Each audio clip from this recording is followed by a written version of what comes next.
Hi friends, welcome to ಆಕೃತಿ designs. ನಾವು ಹಿಂದಿನ ಪಾರ್ಟಲ್ಲಿ ಈ ಡ್ರೆಸ್ಸಿಂದ ಕಟಿಂಗ್ ನೋಡಿದ್ವಿ. ಈಗ ಸ್ಟಿಚಿಂಗ್ ಮಾಡೋಣ. ಈಗ ಇದು ತೋಳಿನ ಭಾಗ ಆಗಿರೋದು. ಮೊದಲು ನಾವು ತೋಳಿನ ಎರಡು ಭಾಗನ ಹೊಲ್ಕೋಬೇಕು. ನೋಡಿ, ನಾನು ಈ ವಿಡಿಯೋದಲ್ಲಿ ತೋರಿಸ್ತಿರೋ ಹಾಗೆ ಫೋಲ್ಡ್ ಮಾಡಿ ಹೊಲ್ಕೊಳ್ಳಿ. ಆಮೇಲೆ ಅದನ್ನು ಕತ್ರಿಯಿಂದ ಕಟ್ ಮಾಡಿ ಇದೇ ರೀತಿಯಾಗಿ ಎರಡು ತೋಳನ್ನು ಸ್ಟಿಚ್ ಮಾಡ್ಕೊಳ್ಳಿ. ಆಮೇಲೆ ಅದನ್ನು ನೀಟಾಗಿದೆಯಾ ಅಂತ ಒಂದು ಕ್ರಾಸ್ ಚೆಕ್ ಮಾಡ್ಕೊಳ್ಳಿ. ಇದು ನಮ್ಮ ಯೂಟ್ಯೂಬ್ ಚಾನೆಲ್ನ ಮೊದಲೇ ವಿಡಿಯೋ ಆಗಿರೋದು. ಯಾರಾದರೂ ಮೊದಲೇ ಸಾರಿ ನೋಡ್ತಿರೋರಾಗಿದ್ದರೆ ದಯವಿಟ್ಟು ಒಂದು ಲೈಕ್ ಮಾಡಿ, ಸಬ್ಸ್ಕ್ರೈಬ್ ಮಾಡಿ, ಹಾಗೆ ಬೆಲ್ ಐಕನ್ ಕೂಡ ಪ್ರೆಸ್ ಮಾಡ್ಕೊಳ್ಳಿ. ನಾವು ಬಿಡೋ ಮೊದಲೇ ವೀಡಿಯೋಸ್ ಎಲ್ಲ ನಿಮಗೆ ಬಂದು ತಲುಪುತ್ತೆ. ಸೊ ನಾನೀಗ ತೋರಿಸ್ತಿದ್ದೀನಲ್ವ, ಇದೇ ರೀತಿ ಎಲ್ಲನೂ ನೀಟಾಗಿ ಕಟ್ ಮಾಡಿಕೊಂಡು ನೀಟಾಗಿ ಸ್ಟಿಚ್ ಮಾಡ್ಕೊಳ್ಳಿ. ವಿಡಿಯೋನ ಸ್ಕಿಪ್ ಮಾಡಿದೆ ನೋಡಿ. ವಿಡಿಯೋನ ಸ್ಕಿಪ್ ಮಾಡೋದ್ರಿಂದ ನೀವು ಇಂಪಾರ್ಟೆಂಟ್ ಇರೋ ಸ್ಟಿಚಸ್ನ ಮಿಸ್ ಮಾಡ್ಕೋಬೇಕಾಗುತ್ತೆ. ನಾನು ತೋರಿಸ್ತಿದ್ದೀನಲ್ವ ವಿಡಿಯೋದಲ್ಲಿ, ನೀವು ಅದೇ ಥರ ಸ್ಟಿಚ್ ಮಾಡ್ಕೊಳ್ಳಿ. ಇವಾಗ ನಾನು ಇನ್ನೊಂದು ಸ್ಲೀವನ್ನು ಜಾಯಿಂಟ್ ಮಾಡೋದನ್ನು ತೋರಿಸ್ತಿದ್ದೀನಿ. ಇದೇ ಥರ ನೀವು ಎಲ್ಲನೂ ನೀಟಾಗಿ ನೋಡಿಕೊಂಡು ನೀಟಾಗಿ ಸ್ಟಿಚ್ ಮಾಡಿಕೊಂಡ್ರೆ ಖಂಡಿತವಾಗ್ಲೂ 100% ಚೆನ್ನಾಗಿರೋದನ್ನ ಡ್ರೆಸ್ನ ನೀವು ಸ್ಟಿಚ್ ಮಾಡ್ಬೋದು. ನೀವು ಬಿಗಿನರ್ಸ್ ಆಗಿದ್ದರೆ ಇನ್ನೂ ಚೆನ್ನಾಗಿ ಸ್ಟಿಚ್ ಮಾಡ್ಬೋದು. ಮನಸ್ಸಿಟ್ಟು ಕಲಿತ್ರೆ ಯಾವುದೂ ಅಸಾಧ್ಯ ಅಲ್ಲ ಗಾಯ್ಸ್. ಎಲ್ಲನೂ ನಾವು ಪ್ರೂವ್ ಮಾಡ್ಕೋಬೋದು ನಾವೇನು ಅಂತ. ನೀವು ಮೊದಲು ಮನಸ್ಸಿಟ್ಟು ಮಾಡಬೇಕು ಕೆಲಸನ ಅಷ್ಟೇ. ಆಮೇಲೆಲ್ಲ ದೇವ್ರ ಇಚ್ಛೆ, ದೇವ್ರಿಗೆ ಬಿಟ್ಟಿದ್ದು. ಇವಾಗ ನೋಡಿ, ನಾನು ವೀಡಿಯೋದಲ್ಲಿ ತೋರಿಸಿದಲ್ವ, ಎರಡು ತೋಳು ಮುಗೀತು. ಇವಾಗ ನಾವು ಮುಂದಿನ ಪಾರ್ಟನ್ನು ಹೊಲ್ಕೊಳ್ಳೋಣ. ಮುಂದಿನ ಪಾರ್ಟ್ ನಾನು ಹೇಗಿಟ್ಟಿದ್ದೀನಿ ನೋಡಿ. ನೆಟ್ ಫ್ಯಾಬ್ರಿಕ್ಕು ವಿತ್ ಲೈನಿಂಗ್ ಇಡೋದ್ರಿಂದ ತುಂಬಾ ಚೆನ್ನಾಗಿ ಅನಿಸುತ್ತೆ. ವಿಡಿಯೋದೆಲ್ಲ ನೀಟ್ ತೋರಿಸ್ತಿದ್ದೀನಿ ಅಲ್ವಾ ಫ್ರೆಂಡ್ಸ್, ಅದೇ ಥರ ನೀವು ಸ್ಟಿಚ್ ಮಾಡ್ಕೊಳ್ಳಿ.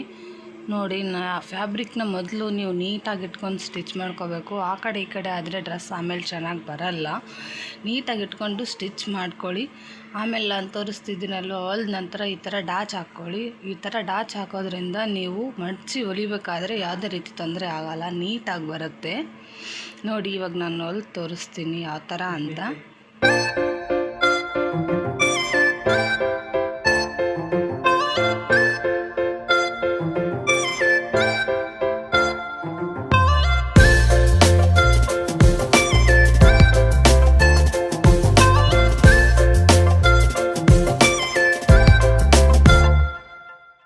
ನೋಡಿದ್ರಿ ಅಲ್ವಾ ಫ್ರೆಂಡ್ಸ್, ನಾನು ಯಾವ ರೀತಿಯಾಗಿ ಸ್ಟಿಚಿಂಗ್ ಮಾಡಿದೆ ಅನ್ನೋದನ್ನು.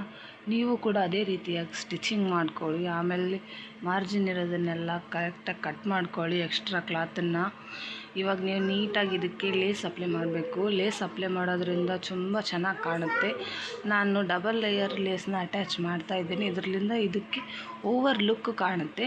ಆಮೇಲೆ ನಾನು ಕೆಳಗಡೆ ಭಾಗದಲ್ಲಿ ಟಾಪ್ಗೆ ಈ ಥರ ಎಂಬ್ರಾಯ್ಡ್ರಿ ವರ್ಕ್, ಇದು ಸ್ಯಾರಿದಲ್ವ, ಸೊ ಸ್ಯಾರಿದನ್ನು ಇದಕ್ಕೆ ಅಟ್ಯಾಚ್ ಮಾಡಿದರೆ ತುಂಬ ಚೆನ್ನಾಗಿ ಕಾಣುತ್ತೆ. ಅದಕ್ಕೋಸ್ಕರ ನಾನು ಈಗ ನೋಡಿ ಇಲ್ಲಿ ವಿಡಿಯೋದಲ್ಲಿ ತೋರಿಸ್ತಿರೋ ಹಾಗೆ ಫೋಲ್ಡ್ ಮಾಡಿ ಇದನ್ನು ಅಟ್ಯಾಚ್ ಮಾಡ್ತಾಯಿದ್ದೀನಿ.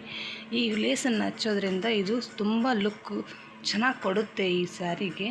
ವೈಟ್ ಆ್ಯಂಡ್ ಗ್ರೀನ್ ಅಂದರೆ ತುಂಬಾ ಚೆನ್ನಾಗಿ ಕಾಣುತ್ತೆ ಗೈಸ್. ನೀವು ಒಂದು ಸಲ ಟ್ರೈ ಮಾಡಿ ನೋಡಿ. ಈ ರೀತಿ ಕೆಳಗಡೆ ಸ್ಟಿಚ್ ಆದಮೇಲೆ ಮತ್ತು ಮೇಲ್ಗಡೆ ಫೋಲ್ಡ್ ಮಾಡಿ ನೀವು ಸ್ಟಿಚ್ ಹಾಕ್ಕೊಳ್ಳಿ.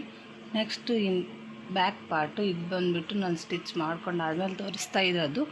ಇದಕ್ಕೆ ನಾನು ಜಿಪ್ ಅಟ್ಯಾಚ್ ಮಾಡಿದ್ದೀನಿ. ನಿಮಗೆ ಜಿಪ್ ವಿಡಿಯೋ ಬೇಕಂದರೆ ಕಮೆಂಟ್ ಸೆಕ್ಷನಲ್ಲಿ ಕೇಳಿ, ನಾನು ಜಿಪ್ ವಿಡಿಯೋ ಹೇಗೆ ಅಟ್ಯಾಚ್ ಮಾಡೋದು ಅಂತ ಹೇಳ್ತೀನಿ. ನೋಡಿ ಫ್ರೆಂಡ್ಸ್, ನಾನು ಇಷ್ಟು ಜಿಪ್ ಅಟ್ಯಾಚ್ ಮಾಡಿದ್ದು ಮುಗೀತು. ಆಮೇಲೆ ಶೋಲ್ಡ್ರನ್ನು ಕೂಡ ನಾನು ಜಾಯಿಂಟ್ ಮಾಡ್ಕೊಂಡಿದ್ದೀನಿ. ನಾನು ಹಿಂದೆ ಕೂಡ ಇದೇ ಥರ ಎಂಬ್ರಾಯ್ಡ್ರಿ ಲೇಸನ್ನು ಅಟ್ಯಾಚ್ ಮಾಡಿದ್ದೀನಿ. ನೋಡಿ, ನೀವು ಓವರ್ ಲುಕ್ಕನ್ನು ಈ ಥರ ಇದೆ ನೋಡ್ಬೋದು. ಆಮೇಲೆ ನಾನು ಸ್ಲೀವ್ಗಳನ್ನು ಅಟ್ಯಾಚ್ ಮಾಡ್ಕೊತಾ ಇದ್ದೀನಿ. ನಾನು ನಿಮ್ಗೆ ಮೊದಲೇ ವಿಡಿಯೋದಲ್ಲಿ ಹೇಳಿದ್ದೆ ಅಲ್ವಾ, ನಾನು ಸ್ಲೀವಿಂದನೇ ನಾನು ಸ್ಟಾರ್ಟ್ ಮಾಡಿದ್ದು ವಿಡಿಯೋ. ಸೊ ಆ ಥರ ಸ್ಲೀವ್ನ ನಾನು ಈಗ ಜಾಯಿಂಟ್ ಮಾಡ್ತಾಯಿದ್ದೀನಿ.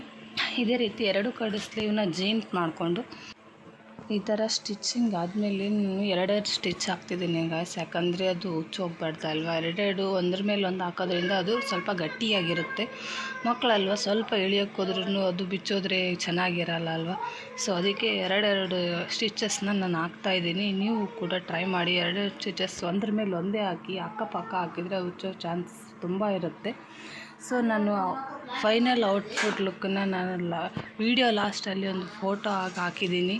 ನೋಡಿ ಗಾಯ್ಸ್, ಹೇಗಿದೆ ಅಂತ ಕಮೆಂಟ್ ಮಾಡಿ ಕಮೆಂಟ್ ಸೆಕ್ಷನಲ್ಲಿ. ನಿಮ್ಗೆ ಈ ವಿಡಿಯೋ ಹೇಗೆ ಅನ್ನಿಸ್ತು ಅಂತ ಕಮೆಂಟ್ ಬಾಕ್ಸಲ್ಲಿ ಕಮೆಂಟ್ ಹಾಕಿ ಗಾಯ್ಸ್. ನಿಮ್ಗೆ ಇದೇ ಥರ ಇನ್ನೂ ಬೇರೆ ಎಲ್ಲ ನಾನು ನಿಮಗೆ ಹೇಳ್ಕೊಡ್ತೀನಿ. ನಿಮ್ಗೆ ಇಂಟ್ರೆಸ್ಟ್ ಇದ್ದರೆ ನಿಮ್ಗೆ ಈಗ ನೆಕ್ಸ್ಟ್ ಯಾವ ವಿಡಿಯೋ ಬೇಕು ಅಂತ ಕಮೆಂಟ್ ಮಾಡಿ, ನಾನು ಖಂಡಿತವಾಗ್ಲೂ ತೋರಿಸ್ಕೊಡ್ತೀನಿ ಫ್ರೆಂಡ್ಸ್.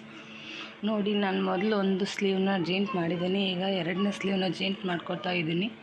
ಎರಡನೇ ಸ್ಲೀವ್ಗೂ ಅಷ್ಟೇ ಫ್ರೆಂಡ್ಸ್, ಎರಡೆರಡು ಸ್ಟಿಚಿಂಗ್ನ ಹಾಕ್ತಿದ್ದೀನಿ. ಎರಡೆರಡು ಸ್ಟಿಚಿಂಗ್ ಹಾಕೋದ್ರಿಂದ ಔಟ್ಫಿಟ್ ಚೆನ್ನಾಗಿರುತ್ತೆ, ಹಾಳಾಗೋದಿಲ್ಲ ಜಲ್ದಿ ಬೇಗ ಅಂತ ಅಂದ್ಬಿಟ್ಟು. ನೋಡಿ ಗೈಸ್, ಈಗ ನಾನು ಫಿಟ್ಟಿಂಗ್ ಮಾಡ್ತಾಯಿದ್ದೀನಿ. ಫಿಟ್ಟಿಂಗಲ್ಲೂ ಕೂಡ ನಾನು ಎರಡೆರಡು ಹೊಲ್ಗೆನ ಹಾಕ್ತಿದ್ದೀನಿ, ಇದು ಅಕ್ಕಪಕ್ಕ ಹಾಕ್ಕೊಳ್ತಾ ಇದ್ದೀನಿ. ನೋಡಿ ಫ್ರೆಂಡ್ಸ್, ಫೈನಲ್ ಔಟ್ಪುಟ್ ಹೇಗೆ ಬಂದಿದೆ ಅಂತ. Watch more videos on my YouTube channel. Thank you friends.